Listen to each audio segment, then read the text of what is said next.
이번 주는 설 명절이 들어있는 연휴입니다. 설이란 단어는 새해 첫날, 그래서 아직 낯선 새해를 경험하기에는 내가 낯설다, 설다. 그래서 설이란 단어의 뜻은 낯선다는 뜻입니다. 새해를 맞이하기에는 낯설다. 그래서 처음에는 이 낯설다는 이 설이라는 단어가 한 해를 의미해서 한 살, 두 살이 아니라 한 설, 두 설. 근데 그 설이 살로 바뀌어서 오늘날 우리가 한 살, 두 살, 세 살을 세는 그 나이가 되었다고 이렇게 유래가 기록되어 있습니다. 여러분은 설 연휴를 어떻게 보내실 계획인지요? 가족들이 모여서 윷놀이도 하고 또 영화 구경도 가고, 예전에 보면은 정초에 여자들이 널을 띄었죠. 60년대, 70년대, 80년대까지의 배경을 이야기하는 거예요. 널을 띄면서 그 널을 발로 밟으면 발병이 생기지 않는다. 그래서 널을 여자들은 띄고, 남자들은 연을 날릴 때 그 연에 새해 소망을 담아서 쫙 연을 날리다가 나중에 몇백 미터 연이 올라가면 연줄을 딱 끊어서 바람에 날려보내면서, 그게 자연 환경에는 좋지 않지만 자기 소망을 싣거나 또 그 액을 없앤다. 그래서 이제 연에 액을 담아서 날려버리는 이런 전통이 우리는 있습니다. 그러나 오늘날은 우리가 어떤 명절을 어떻게 보내나요? 요즘에는 연휴가 적을 때는 4, 5일, 길 때는 막 일주일씩 되니까 가족 여행을 가는 사람도 많아요. 해외 여행을 가거나 국내 여행을 가는 사람도 많고, 또 청년들 같은 경우는 놀이공원을 가거나 PC방을 가거나, 그래서 놀이 문화가 완전히 바뀌었죠. 시대가 변하고 놀이 문화가 바뀌어도 우리가 명절을 보내면서 분명히 그리스도인으로서 아름다운 전통으로 가꿔야 될 것이 있습니다. 그것은 온 가족이 하나님을 사모하는 마음으로 예배를 드리고 부모가 준비된 축복 기도를 자녀에게 해주는 거예요. 여러분, 우리가 갑자기 기도를 딱 시키면 벌벌벌 떨다가 그냥 횡설수설 하다가 끝낼 때가 있죠. 근데 준비된 기도는 그렇지 않아요. 준비된 기도는 조목조목 이 자녀의 상황과 이 자녀의 비전과 이 자녀의 재능에 맞게 부모가 하나님 주신 통찰력으로 조목조목 축복 기도를 만들어서 해주는 거예요. 그것은요, 돈으로 환산할 수 없는 엄청난 유산이 되는 것입니다. 그럼 오늘 우리가 설 명절을 맞이해서 자녀를 위해서 어떤 기도를 해주면 좋을까? 아니면 꼭 자녀가 아니더라도 가족끼리 어떤 축복을 나누면 좋을까? 그 모델이 되는 야베스의 기도를 여러분에게 소개하려고 합니다. 야베스라는 인물은 사실은 한 20년 전만 해도 우리가 성경에서 다윗에 대해서, 아브라함, 야곱, 요셉에 대한 이야기는 굉장히 길어요. 너무너무 잘 알고 있어요. 엘리야에 대한 이야기, 그 다음에 베드로에 대한 이야기, 그 다음에 바울에 대한 이야기. 근데 야베스는 성경에서 여기 지금 잠깐 이 두 절에서 딱 나오고 그렇게 언급되지 않아요. 그러니까 우리가 70년대, 80년대 성경을 읽을 때, 저도 어릴 때부터 성경을 접해봤지만 야베스에 대해서 관심 있게 그렇게 이 야베스라는 인물을 생각하지 않았어요. 근데 2001년도에 브리스 윌리엄스라는 사람이 야베스의 기도라는 책을 발간합니다. 그리고 이 책이 우리나라에서도 선풍적인 인기를 끌면서 제자훈련 필독서로 야베스의 기도를 읽게 한 그런 훈련 과정으로 많이 사용했어요. 바로 이 책입니다. 야베스의 기도. 브루스 윌킨슨이 쓴 책입니다. 그래서 우리는 오늘 이 야베스의 기도를 한번 자세히 공부하면서 우리가 축복 기도를 만들어 보는 것이죠.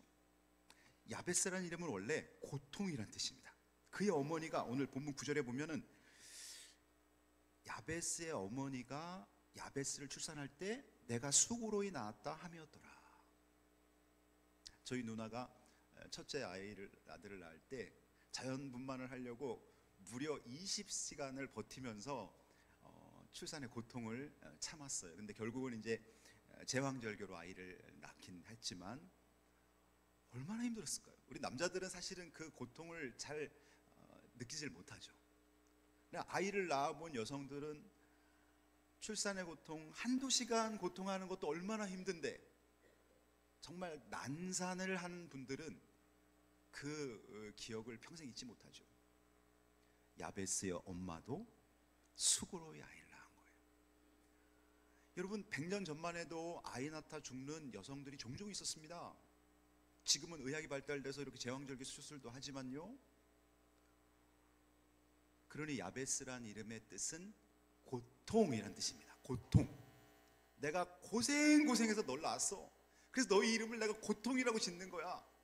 너는 너의 이름을 생각할 때 엄마의 목숨 건 고통을 넌 생각해야 돼. 그런 뜻인 거죠. 저는 이 구절을 묵상하면서 무슨 생각이 들었냐면, 하나님 아버지도 나를 영적으로 낳을 때 엄청난 고통을 받으셨다라는 게 묵상이 되었어요. 왜 그러냐면은 저와 여러분이 예수를 영접해서 구원을 받고 하나님의 자녀가 됐잖아요. 요한복음 1장 12절, 영접하는 자 곧 그 이름을 믿는 자들에게는 하나님의 자녀가 되는 권세를 주셨으니, 예수를 영접하는 자는 하나님의 자녀가 되잖아요. 그 놀라운 은혜가 있기까지 하나님은 자기 아들이 골고다 언덕에서 처절하게 죽는 그 시간에 침묵해야만 했습니다. 성부 하나님이 개입해서 아들을 살려놓으면 인류는 구원받을 수 없어요. 그러니까 예수님께서 십자가상에서 엘리 라마 사박다니, 나의 하나님 어찌하여 나를 버리십니까? 라는 절규를 하더라도 성부 하나님은 침묵하신 거예요. 그러니 성부 하나님이 보실 때는 수고로이 저와 여러분을 낳은 거예요. 아들이 죽는 고통을 참으면서까지 우리를 구원하기 위해서 눈물을 흘리며 하늘에서 침묵했던 성부 하나님의 그 마음을 헤아려 보세요. 그럼 은혜가 얼마나 넘치는지 몰라요.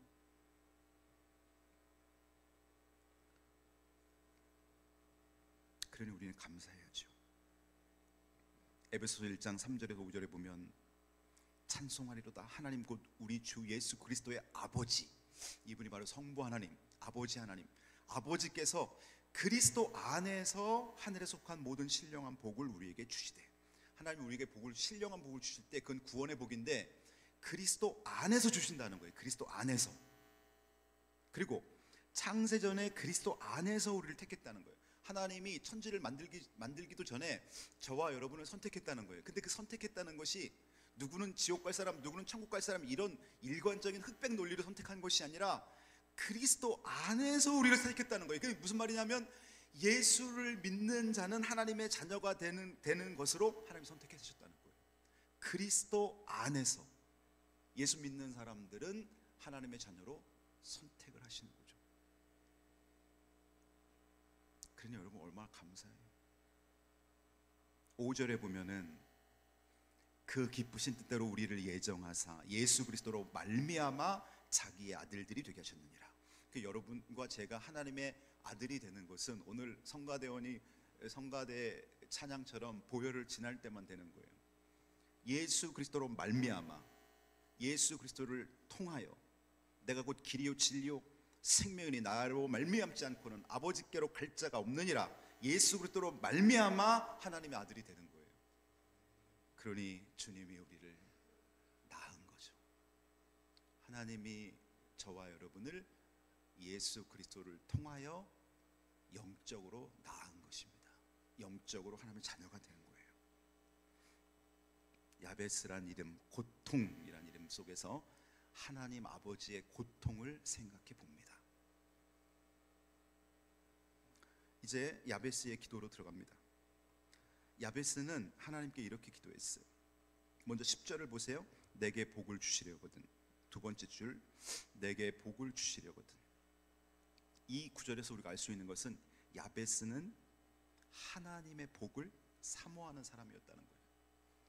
여러분, 저와 여러분이 하나님의 은혜를 사모하는 자가 되기를 소망합니다. 은혜를 사모해야 돼요. 은혜를 사모하지 않으면 하나님은 그 은혜를 사모할 때까지 기다립니다. 왜냐하면 사모하지 않는 자에게 은혜를 주면 그 은혜를 흘려보내요. 그래서 예수님은 제자들에게 이런 말을 했어요. 돼지에게 진주를 던지지 말라. 복음서에서 여러분 읽어본 기억나시죠? 돼지에게 진주를 던지지 말라. 그 진주는 복음을 말하는 거예요. 예수를 구주로 영접하면 구원받는다는 복된 소식을 돼지에게 던지지 말라는 건 뭐예요? 돼지는, 거기서 말하는 돼지는 하나님에 대해 전혀 관심도 없고 하나님을 핍박하고 하나님을 비판하는 그런 상태에 있는 사람, 내가 이 복음을 전하면 그것을 짓밟는 사람, 그런 사람들에게 복음을 전하지 말아라.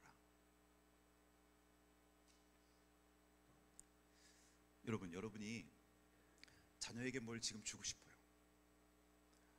세뱃돈을 주거나 아니면 내가 인생을 살아온 좋은 경험을 이 자녀에게 들려주고 싶어요. 근데 이 자녀는 듣고 싶지 않은 거예요. 받고 싶지 않은 거예요. 여러분, 일본에 가면은 아버지의 장인의 기술이 200년, 300년 물려주는 경우가 많아요. 어떤 사람은 국수 하나 잘 만드는 그 기술을 가지고 몇 대가 먹고 살아요. 국수를 만드는데 그 육수 내는 것부터 시작해갖고 모든 게 예술이에요. 또 뭐 어떤 도자기를 만드는 기술이라던가, 또 사무라이들의 어떤 칼을 만드는 장인의 기술을 자녀들한테 물려주는 거예요.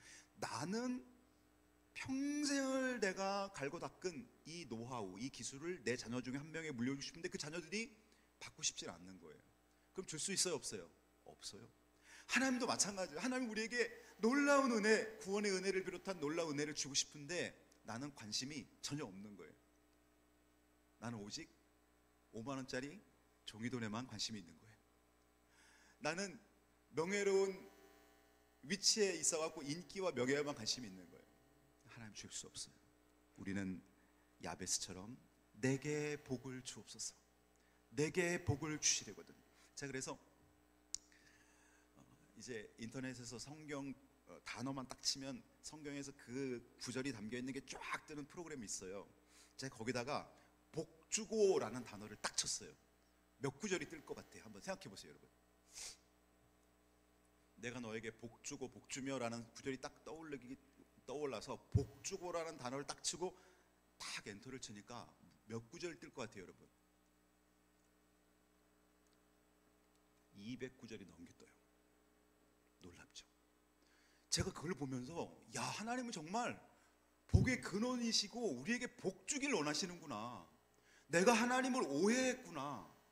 어떤 집사님이 이 야베스의 기도를 그 책을 읽고 거기다가 자기 독서평 감상문을 적었는데 자기가 이런 기도를 했대. 옛날에는 하나님, 제 사업장이 크게 부흥하게 해주십시오.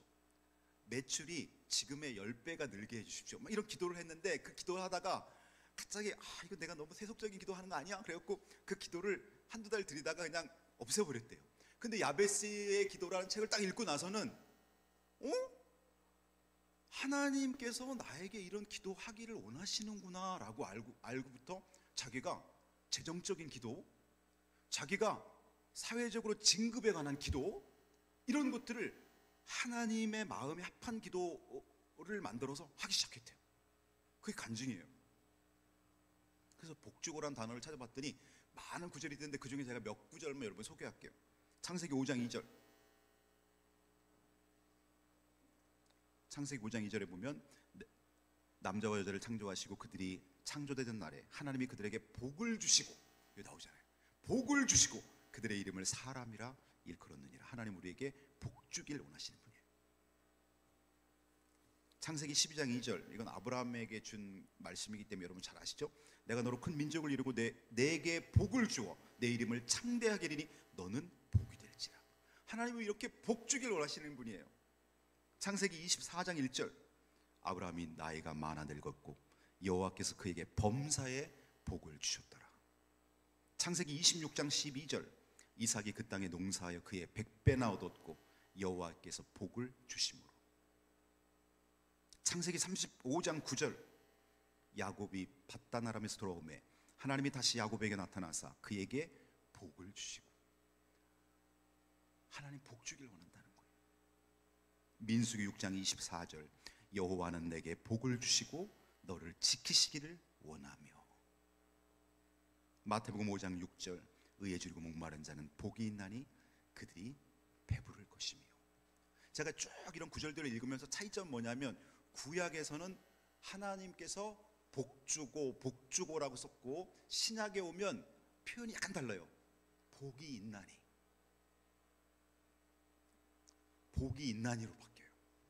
예수 그리스도를 영접한 자들은 그 자체가 복 있는 자들이에요.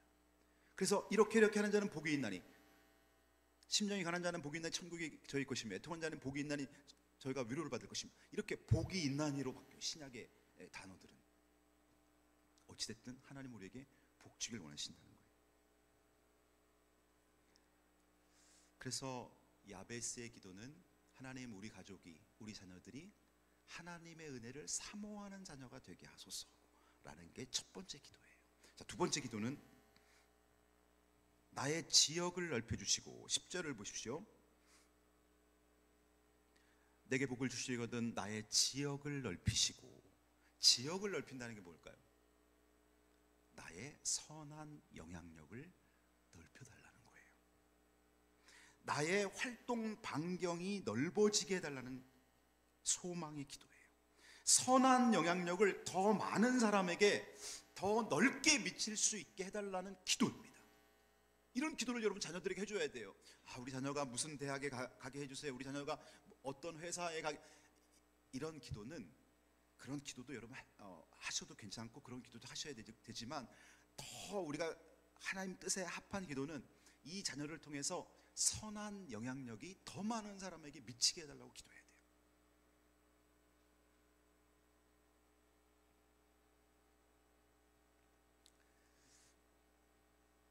그래서 여러분, 이걸 우리 삶에 적용하면 이렇습니다. 교회에서 봉사의 영역이 넓어지도록 기도하십시오. 여러분이 처음에 교회 왔다가 예배만 드리고 가잖아요. 그런데 보니까 성가대원 하고 싶어요. 성가대원이 돼요.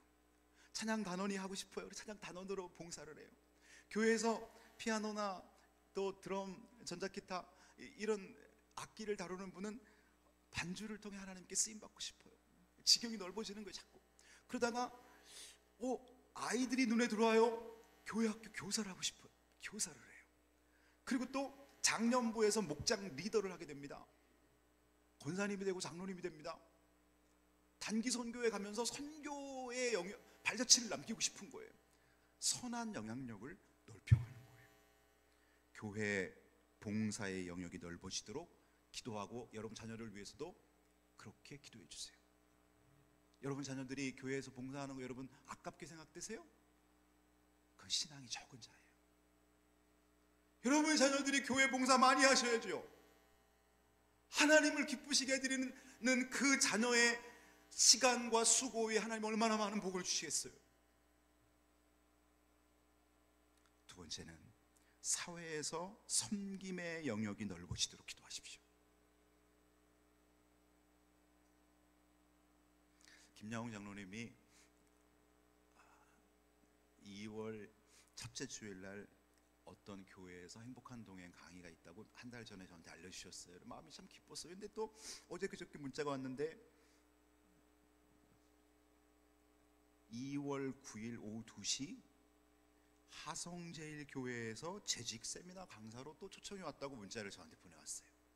제가 그걸 보면서 너무 기쁘더라고요, 마음속에.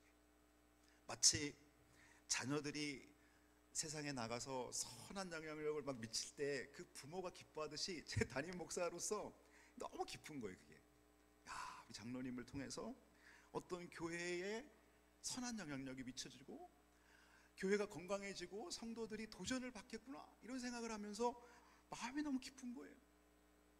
세 번째는 인간관계에서 전도의 대상이 넓어지도록 기도하세요. 여러분의 인간관계를 보십시오. 고등학교 친구들, 고향 친구들, 여러분 A4 용지를 한 장 꺼내놓고 또는 노트를 하나 꺼내놓고 여러분의 인간관계를 적어도 1년에 한 2번 정도는 적어보세요. 자, 첫 번째, 가족과 친척, 직계가족, 사촌, 내가 1년에 한 번이라도 만날 수 있는 사람들을 쫙 적어보세요. 그럼 한 20, 30명은 적혀요. 많이 있는 분은 40명, 50명. 두 번째, 나의 고향 친구, 중고등학교 친구, 대학 친구, 친구들을 적어보는 거예요. 친구들도 한 20, 30명 쫙 적혀요. 세 번째, 직장에서 직장 동료나 또 상관, 또 아랫사람, 그리고 고객들 명단 쫙 적어보세요. 이게 나의 오이코스이고 나의 전도의 밭이에요. 나의 전도의 밭도 파악하지 않으면서 전도하려고 하면 안 돼요. 농사 짓는 분들은 자기 논과 밭의 영양 상태를 정확히 파악해서 몇 년에 한 번씩 흙가리를 해줘요. 탄저병이나 무름병 같은 게 돌면 흙에 오염이 돼요. 그럼 흙을 파서 한 4, 50cm 새 흙을 덮어줘요. 그럼 병 걸리지 않고 고추나 이런 것들이 잘 자라게 되는 거예요. 여러분도 마찬가지예요. 여러분의 인간관계에서 내가 어차피 이분들 전도할 건데 이분들에 대해 전혀 모르는 상태에서 전도만 마음속으로 생각하면 안 돼요. 나에게는 도대체 어떤 사람들이 하나님이 전도 밭으로 주셨는가? 가족과 친척, 친구, 직장 동료와 지인들 딱 나눠 갖고 적어보세요. 1년에 2번 정도씩 적으면서 이 밭갈이를 하란 말이에요. 밭을 기경하고 영양분을 주고 사랑을 베풀고 복음 전하는 거예요.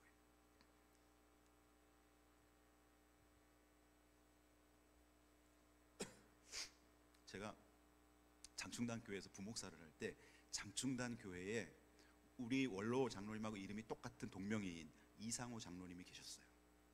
근데 이 이상호 장로님이 저한테 한 번 이런 말씀 하시는 거예요. 장충단 교회에 작년인가 재작년에 소천하신 김상원 장로님이 계세요. 이분이 서울대 농대를 나오시고 대법관을 하신 대법관 출신이에요. 그런데 이분은 30대 때 장로가 되셨어요. 요즘엔 30대 때 장로 잘 안 세우잖아요. 법적으로는 35세 이상이면 장로 장립할 수 있어요. 30대 때 장로 되신 분인데 정말 얼마나 말씀대로 살려고 몸부림치는 분인지 몰라요. 근데 그 이상호 장로님이 자기가 우리한테 이러는 거예요. 자기가 김상원 장로님을 알고부터 그분을 통해서 그분을 닮고 싶어서 장충단 교회에 등록을 했대요. 그리고 장로님이 되셨는데 기도할 때도 자기는 그렇게 기도한대요. 하나님, 김상원 장로님을 닮게 해주세요. 말하는 거나 행동하는 거나 사람들한테 선한 영향력을 줄 수 있도록 김상원 장로님을 닮게 해주세요. 그 얘기를 하시는 거예요, 저한테. 그러니 김상원 장로님은 얼마나 참 훌륭한 삶을 사신 거예요.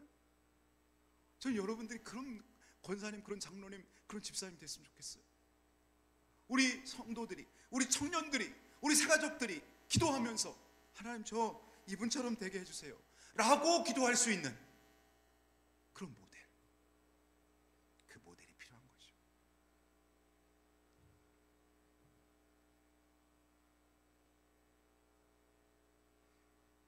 마지막으로 환난을 벗어나 근심이 없게 하옵소서. 여기 맨 아랫부분에 보면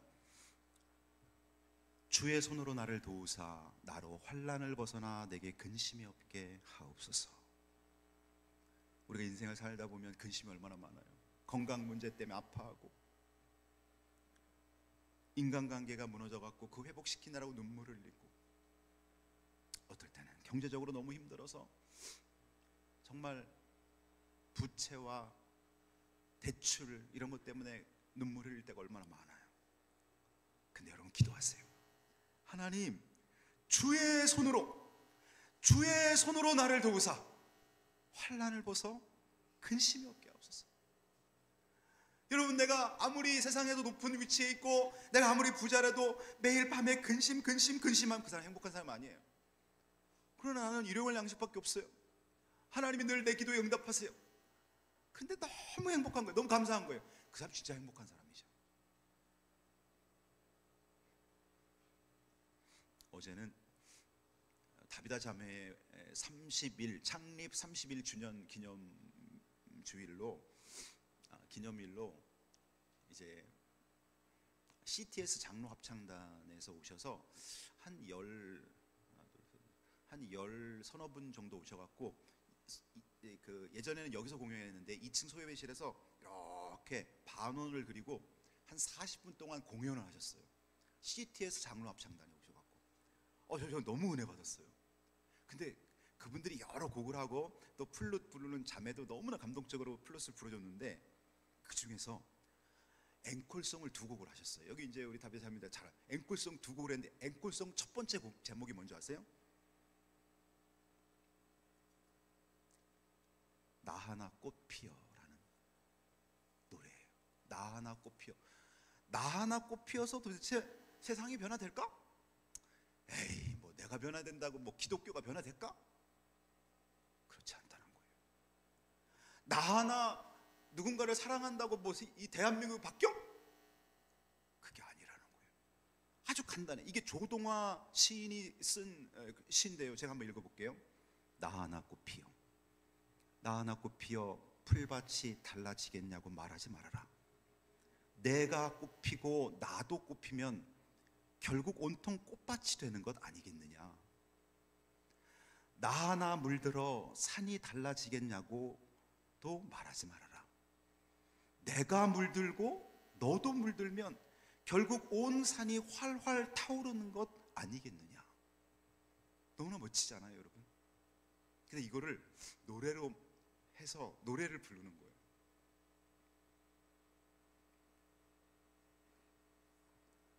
저와 여러분이 바뀌면 세상은 바뀝니다. 분명 바뀝니다.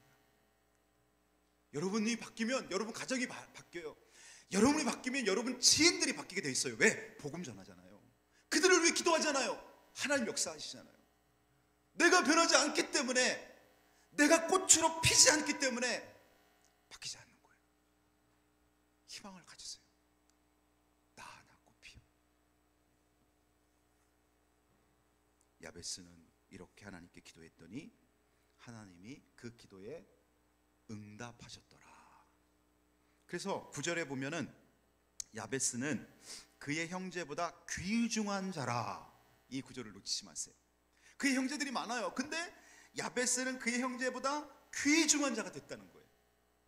하나님의 은혜를 사모했고, 그는 자기의 지경이 넓어지기를 기도했고, 그는 주의 손으로 나를 도우사 환난이 지나가고 그 근심이 없게 하소서라고 기도할 때 하나님께 응답받아서 그의 형제보다 귀중한 자가 됐다는 거예요. 설 명절에 여러분이 기도문을 잘 준비해서 자녀들을 위해 축복 기도해주는 부모님들 되시기를 예수님의 이름으로 축복합니다.